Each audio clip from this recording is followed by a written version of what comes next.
Liderazgo Comercial, episodio 1102. Hola, muy buenos días, tardes, noches, o sea el momento que sean que estés escuchando. Soy Santiago Torre y esto es Liderazgo Comercial. Bienvenidos y bienvenidas a un nuevo episodio de este programa que tienes de lunes a viernes y que está pensado para que cualquier persona que quiera crecer personal y profesionalmente tenga aquí un lugar de encuentro. Un sitio en donde reciba estímulos, ideas, consejos, recomendaciones, reflexiones sobre cómo conseguir mejores resultados sin tener que incrementar el esfuerzo. ¿Y eso es posible? Pues mira, lo que estás obteniendo depende fundamentalmente de lo que haces, porque si no haces nada, no obtienes nada. Bueno, lo que caiga del cielo, y que solo suele ser agua y granizo en alguna ocasión. Depende de lo que haces y de la capacidad que tengas en el momento que lo realizas.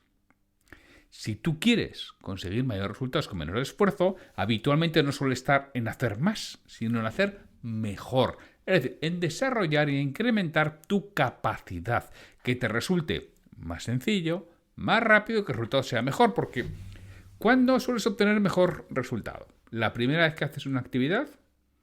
¿O la 9ª o 10ª vez? ¿Y cuándo te cuesta más? ¿La primera o la 10ª? Habitualmente, que siempre habrá excepciones, pero habitualmente la 10ª vez te cuesta menos.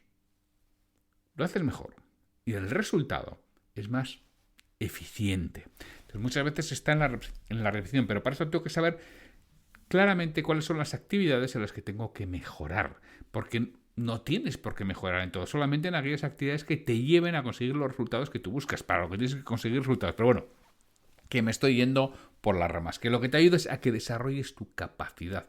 ¿En qué puntos? Mira, fundamentalmente persuasión, porque es que es la base de las ventas y el liderazgo, que es las dos cosas que trata este podcast Liderazgo Comercial. Y hoy es el día 11 de abril de 2023.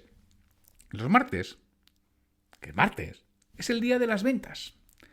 Y ya que estamos hablando de ventas, permíteme recordarte que tengo un audiocurso sobre cómo gestionar las objeciones al cierre de la venta, que lo tienes tanto en mi academia como en la plataforma Mumbler, y que tienes todas las indicaciones en santiagotorre.com/objeciones. Si te dedicas al mundo de la venta, echa una ojeada a ese audiocurso que merece la pena. Por cierto, en mayo subirá de precio. De momento sigue manteniéndose el precio este mes de abril.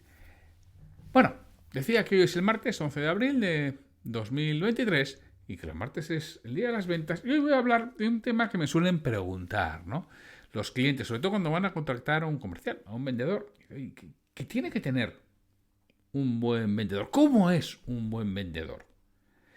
Y aquí, en primer lugar, me gustaría tocar aspectos que yo no sé si son leyenda urbana o que quizá tengamos algo, no sé si confundidos o equivocados, en mi opinión, que repito que luego cada uno opinará y creerá lo que sea, pero en mi opinión y en mi experiencia, por ejemplo, ¿qué es mejor?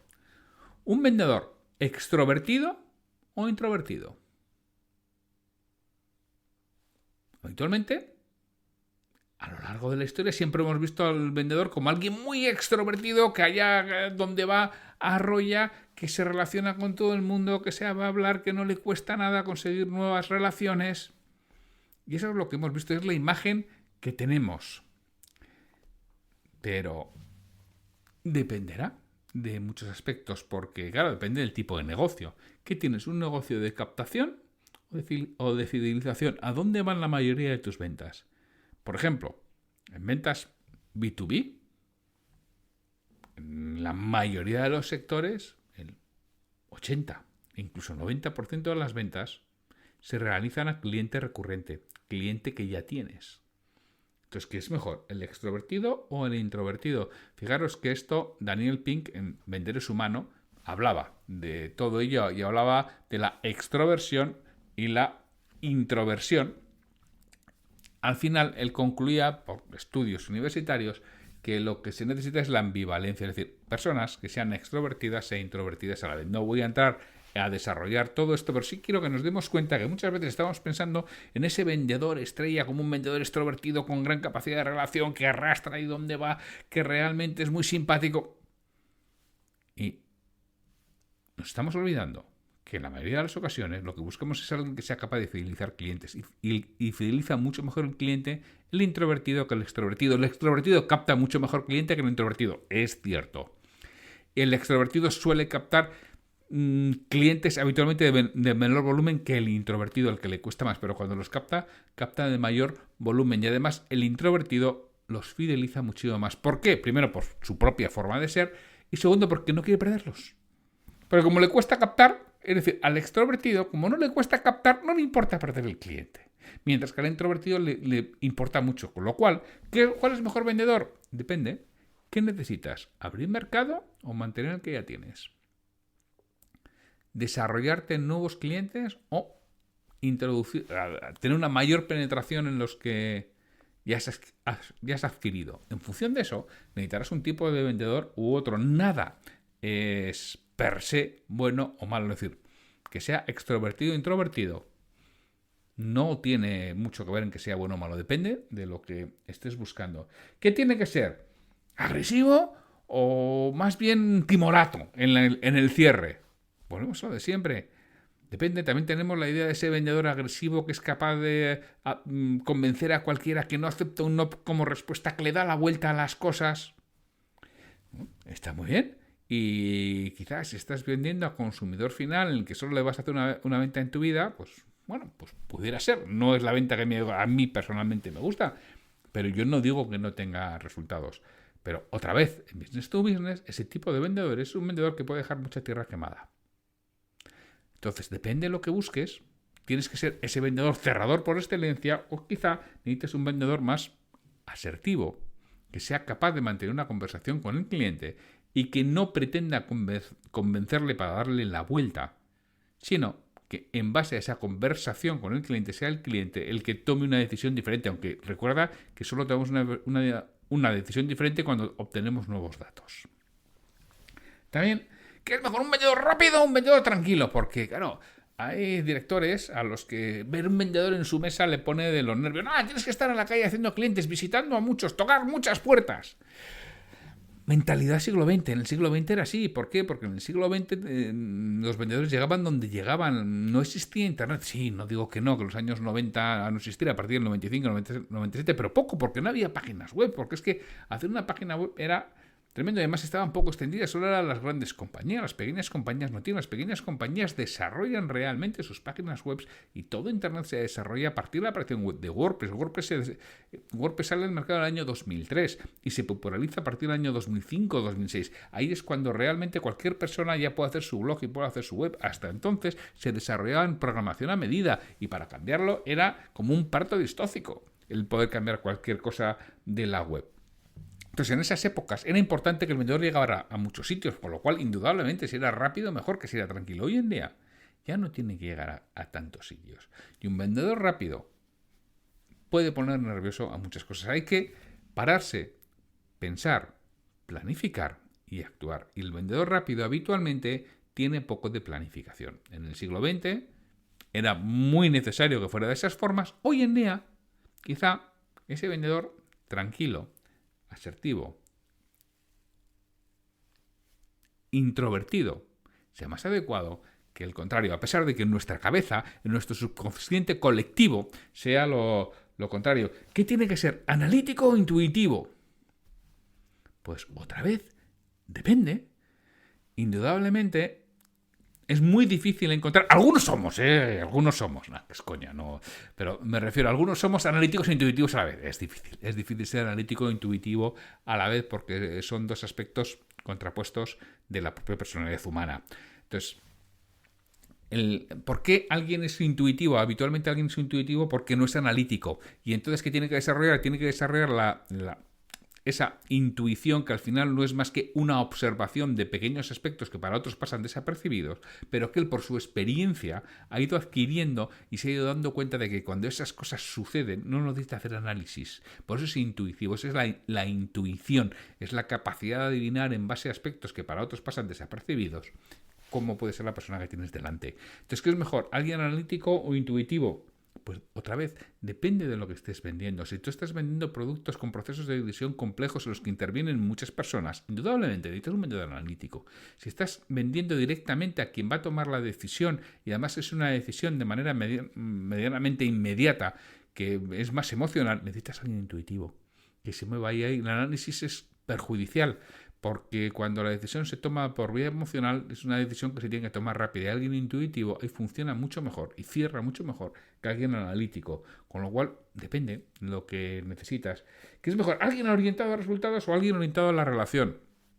Otra vez, está claro que todos los vendedores tienen que tener una cierta orientación a resultados, tienen que tener una cierta orientación al cierre de la venta, pero esta orientación a resultados habitualmente suele ir contrapuesta a la orientación a la relación, y es mucho más importante la relación con el cliente que el vender, excepto que estés en un mercado de una sola compra o de una compra cada mucho tiempo. Te están comprando una máquina y no te van a comprar otra más que dentro de 15 años. Y además, una vez que te compran, están casados a ti, están unidos a ti porque eres tú el que les tiene que dar el mantenimiento. Quizá aquí, pues la orientación a resultados, si solamente compran una máquina, tiene más importancia que la orientación a la relación. Otra cosa es que no me compro una máquina, pero es que este señor tiene 17. Bueno, ya ahí seguramente la orientación a la relación juega mucho. Es decir, depende en el mercado en el que estén, tienen que estar orientados a los resultados, orientados a la relación. Eso sí, si están orientados a la relación, sí que hay que meterle un poco más al vendedor para que también trabaje esa orientación a los resultados, que es importante en cualquier vendedor. Ya ves que hay veces en nuestro subconsciente colectivo que pensamos que el vendedor tiene que ser extrovertido, agresivo, rápido, analítico, orientado a resultados, y quizá no sea necesario, sobre todo si estamos trabajando en entornos business to business, en venta a empresas, y sea mucho más interesante ese vendedor introvertido, asertivo, tranquilo, intuitivo y con orientación a la relación más que el resultado. Luego, que tendrá que trabajar ciertos aspectos de mejora, indudablemente que sí. Hay una serie de aspectos que el vendedor sí que debe de tener, y son los que debes buscar y los que debes ver en las entrevistas de trabajo, aparte de los que he hablado. Si tú estás hablando con un vendedor o estás contratando vendedores, hay una serie de aspectos que para mí son importantes. Uno, esencial, fundamental, tiene que conocer el producto. ¿Se puede vender sin conocer el producto? Sí y no. Claro, puedes vender, pero vas a vender mal. Es muy difícil vender bien sin conocer el producto. Es decir, la persona tiene que tener curiosidad innata y tiene que tener capacidad de aprendizaje.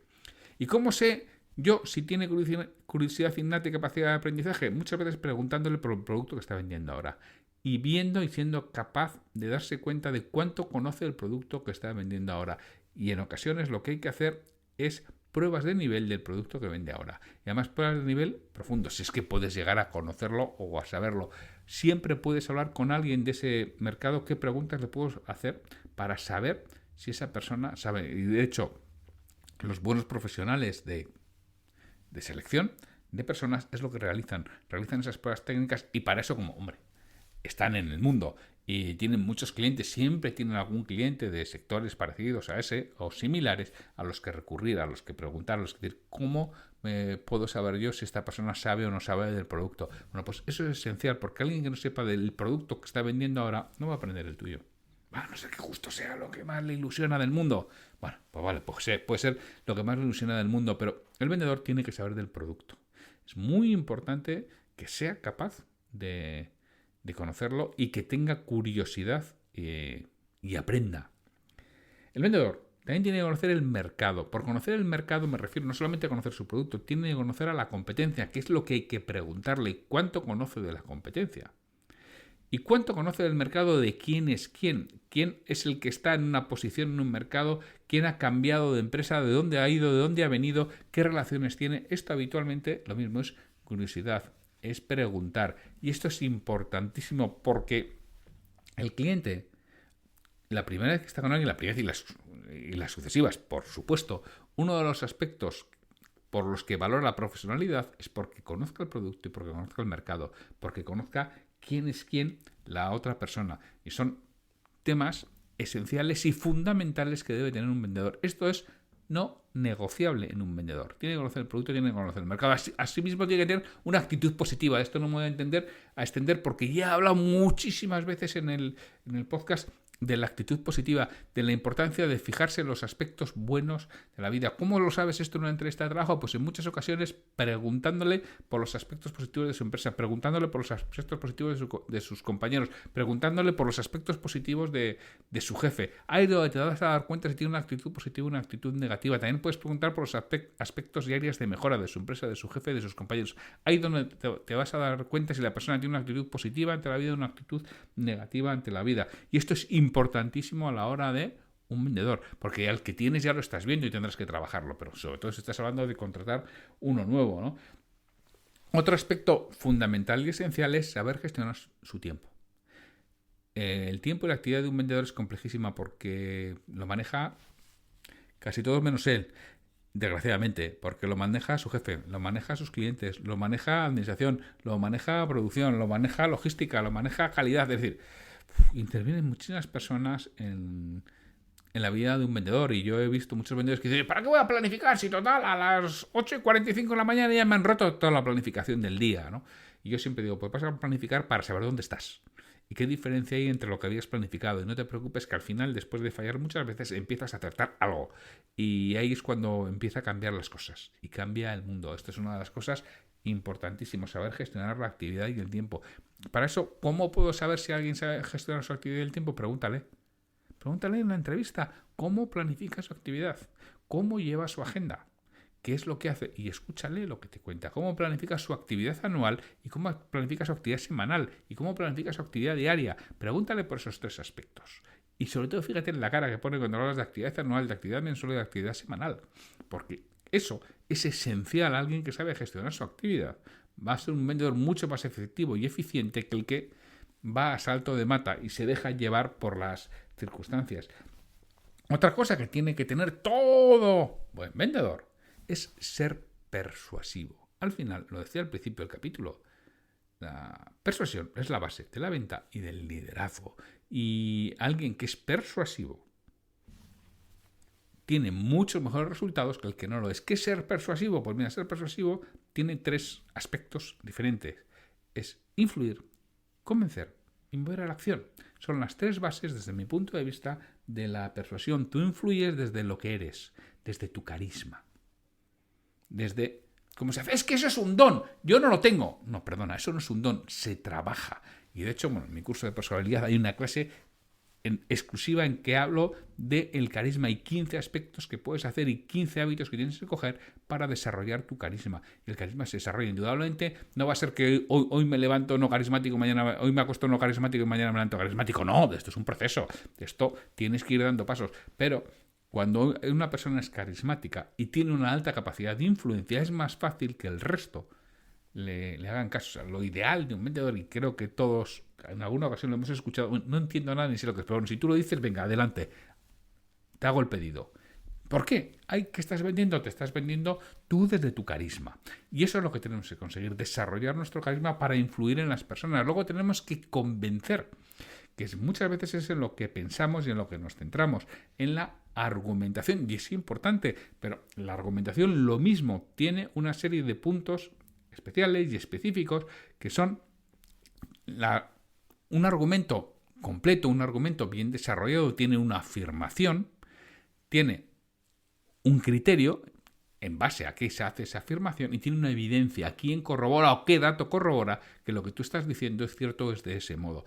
Y muchas veces funcionamos solo con opiniones. La opinión es sencillamente la afirmación sin más. En el momento que el vendedor aprende a persuadir con afirmación, criterio y evidencia, empiezan a cambiar las cosas de manera muy importante. Y por último, el vendedor, y esto es también no negociable, debe de tener un método propio, personalizado, lo que te dé la gana, pero debe tener un método. Debe saber cuáles son los pasos que tiene que dar, debe saber con qué cliente se tiene que entrevistar, debe saber qué tiene que suceder en cada una de las reuniones que va a tener con el cliente. ¿Que luego va a suceder otras cosas? Claro que sí, claro que luego van a suceder otras cosas. ¿Cómo que no?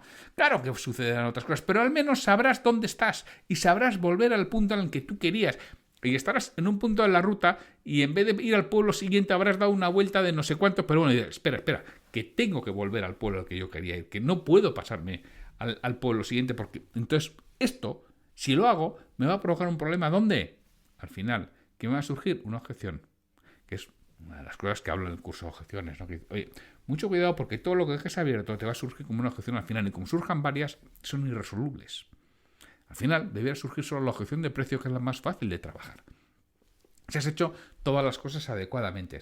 Así que esto es lo que os puedo responder con ¿cuáles los aspectos del vendedor ideal? Pues mira, los aspectos del vendedor ideal, por un lado, tiene que conocer el producto, tiene que conocer el mercado, tiene que tener actitud positiva, tiene que saber gestionar su tiempo, tiene que tener orientación a la venta, tiene que ser persuasivo y tiene que tener método. Y por otro lado, que es lo que he hablado al principio, depende de tu mercado, tendrá que ser extrovertido o introvertido, tendrá que ser agresivo o asertivo, tendrá que ser rápido o tranquilo, tendrá que ser analítico o intuitivo, tendrá que tener orientación a resultados, orientación a la relación. Dependerá, y eso es lo que tú tienes que valorar como perfil del puesto. Y el resto es como persona y lo que tiene que tener como vendedor. Bueno, pues sin mucho más, no me enrollo, que mañana tendremos un nuevo episodio de Liderazgo Comercial. Ya sabéis, mañana es miércoles y tendremos una charla. Y es interesante. Nos vemos mañana.